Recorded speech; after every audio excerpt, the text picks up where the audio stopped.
नमस्कार मित्रांनो, मी पल्लवी शेलार स्वागत करत आहे तुमचं माझ्या यूट्यूब चॅनलमध्ये। तर मित्रांनो, आज आपण बनवणार आहोत इन्स्टंट रवा वडा। तो कसा बनवायचा ते मी तुम्हाला या व्हिडिओमध्ये सांगणार आहे।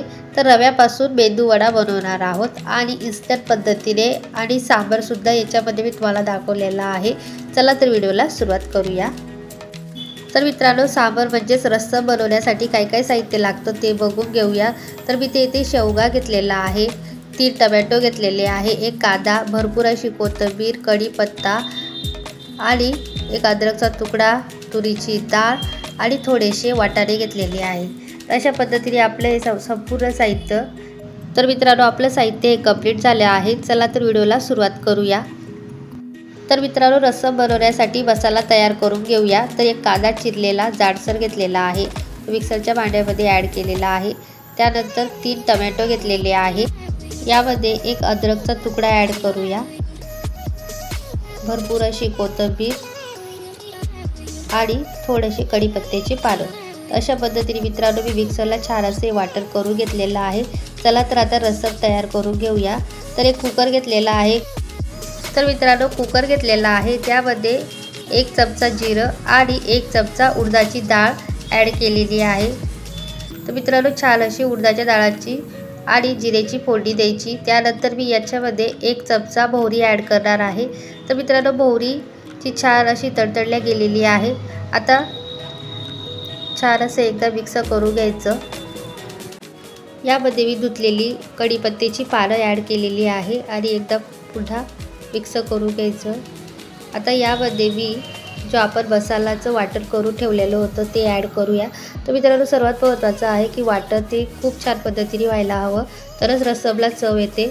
आता यामध्ये मी शेवग्याच्या शेंगा ॲड करणार आहे आणि या मसाल्यामध्ये छान अशा या फ्राय करून घेणार आहे, जेणेकरून आपल्या शेंगाला पण छान अशी चव येते।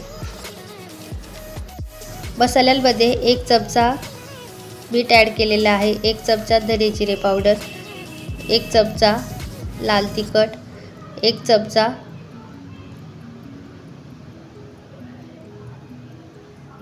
आमचूर पावडर आणि 1 चमचा काळी मिरी पावडर। अशा पद्धतीने मी मसाले ॲड केलेले आहे। तर मित्रांनो, अर्धा चमचा यामध्ये मी हळद ॲड करणार आहे आणि अद्रक लसूण पेस्ट। अशा पद्धतीने छान आता हे आपण संपूर्ण मिक्स करून घेणार आहे। तर आपला मसाल्यामध्ये छान अशा शेंगा आणि मसाला छान अशा पद्धतीने व्यवस्थित फ्राय झालेला आहे। आता आपल्याला यामध्ये गरजेनुसार पाणी ॲड करायचं आहे। तर मी इथे 2 तांब्या भरून पाणी ॲड केलेलं आहे आणि तुरीची डाळ स्वच्छ अशी धुवून घेतलेली होती ती ॲड केलेली आहे आणि एकदा छान असं ढवळून घ्यायचं।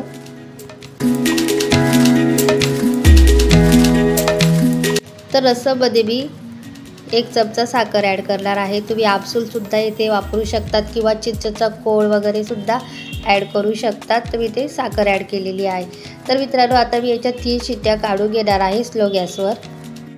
तर मित्रांनो, मी यामध्ये कंप्लीट 4 वाटी पाणी ॲड करून घेणार आहे।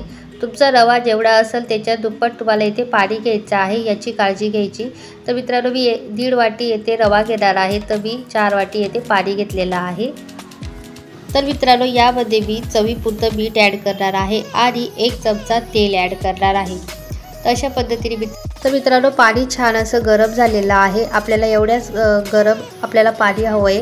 आता ह्या स्टेजला मी 1 वाटी यामध्ये रवा ॲड करणार आहे आणि रवा छान असा एका हाताने ढवळून घ्यायचा आणि दुसऱ्या हाताने परत 1 वाटी रवा यामध्ये मी ॲड करणार आहे।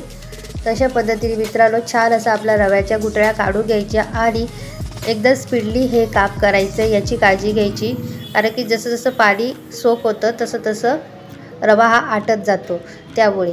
तर मित्रांनो, 1 चमचा मी येथे जिरं घातलेलं आहे। जिरं सगळ्यात शेवटी घालायचं, नाहीतर मग आपला जो रवा असतो तो कलर पिवळा सोडून देतो जिऱ्यामुळे, तर याची काळजी घ्यायची। तर मी संपूर्ण उकड काढली आणि त्यानंतरच जिरं ॲड केलेलं आहे। तर 2 मिनटं यावर मी ताटली झाकून घेणार आहे आणि 5 मिनिटांसाठी छान अशी वाफ काढून घेणार आहे। तर एकच वाफ काढायची आहे, नाहीतर पीठ आपलं खाली लागू शकतं, याची काळजी घ्यायची। वडे तळण्यासाठी मी कढईमध्ये तेल गरम करायला ठेवलेलं आहे। तर मित्रांनो, एका भांड्यामध्ये मी हे मिश्रण काढून घेणार आहे आणि एका वाटीमध्ये पाण्याचा हात लावून छान पद्धतीने हे वळून घेणार आहे। तर मित्रांनो, हे मिश्रण गरम गरमच आपल्याला वळायचं याची काळजी घ्यायची आणि पाण्याचा हात लावायचा बोटांना आणि छान असं हे वळून घ्यायचं। तर बघा तुम्ही, पीठ हे खूप जास्त गरम आहे, त्यामुळे मी याचे 2 पार्टिशनमध्ये विभागणी करून घेणार आहे। तर मी इथे 2 पार्ट केलेले आहे। पाण्याचा हात लावते आणि छान असं वळून घेते। तर गरम असतानाच आपल्याला वळून घ्यायचे आहे, छान अशा गाठी मोडून घ्यायच्या आहे, जेणेकरून हे पीठ सॉफ्ट होतं। जसं आपण कणिक मळतो अगदी तसंच आपल्याला हे करायचे, पण खूप फास्टली ही प्रोसेस करायची आहे। मित्रांनो, इन्स्टंट इथं थोड्याशा काही पद्धती आहे, त्या करणं फार गरजेचं आहे। चला तर आता पुढे बघूया। तर हाताला पाणी लावलेलं आहे, एक गोळा घेतलेला आहे, छान असा गोल गोळा करून घ्यायचा। तर मित्रांनो, हातावर हा गोल करायचा आणि चपटा करून घ्यायचा आणि मध्ये होल पाडायचं। अशा पद्धतीने मी परत एकदा दाखवते। हाताला थोडं पाणी लावायचं, पुन्हा एकदा गोल करून घ्यायचा गोळा आणि त्याला हाताने प्रेस करायचा, चपटा करून घ्यायचा नॉर्मल आणि मधून असं एक होल पाडायचं। अशा पद्धतीने आपले मेदूवडे हे तयार झालेले आहे। संपूर्ण मेदूवडे हे तयार झालेले आहे। चला तर आता तळून घेऊया। तर मित्रांनो, कढईमध्ये तेल छान असं गरम झालेलं आहे। तर आपल्याला या थोडंसं स्लो हीटवर ठेवायचं आहे। सुरुवातीला स्लो हीट ठेवायची आणि नंतर आपण गॅसची फ्लेम हाय करणार आहोत, याची काळजी घ्यायची, कारण की ते आतून कच्चे नको राहायला। तर बघा, तुम्हाला व्हिडिओमध्ये दाखवल्याप्रमाणे मी यामध्ये मेदूवडे सोडलेले आहे। तर मित्रांनो, दुसऱ्या साईडनी पण याला छान असं पलटी मारून घेणार आहोत। तर मित्रांनो, अलटी पलटी मारून घ्यायची आणि छान पद्धतीने आपल्याला हे तळून घ्यायचे आहे स्लो। आता मी गॅसची फ्लेम हाय करणार आहे। मेदूवड्याने छान असा गोल्डन कलर सोडलेला आहे। तर आपल्याला थोडं आणखी स्टेजवर याला हाय करायचं आहे। गॅसची फ्लेम मी हाय करणार आहे आणि फ्लेमवर आता मी हे तळून घेणार आहे। तर मित्रांनो, तयार आहे आपले इन्स्टंट मेदूवडे। तुम्हाला जर हा व्हिडिओ आवडला असेल तर लाईक करा, शेअर करा, कमेंट करा आणि सर्वात महत्त्वाचं म्हणजे सबस्क्राईब करायला विसरू नका। धन्यवाद।